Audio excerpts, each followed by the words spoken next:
எங்கேயோ இருந்த ஸ்ருங்கி முனிவர் எங்கேயோ இருந்த பரீட்சித் ராஜாக்கு தான் இருந்த இடத்துலேருந்தே சாபம் கொடுத்துட்டார்.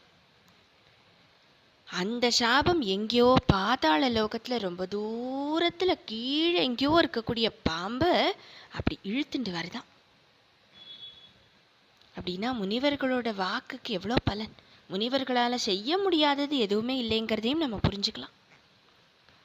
தக்ஷகன் பாம்பு வருதே நம்ம பார்த்தோம் ஏற்கனவே, கொடிய விஷமுள்ள பாம்புன்னு நம்ம பார்த்தோம்.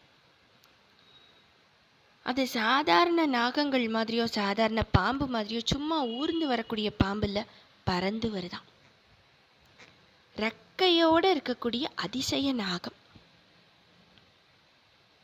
பார்த்தோம்னா ஒரு பறவை மாதிரியும் இருக்கும், பாம்பு மாதிரியும் தெரியும்.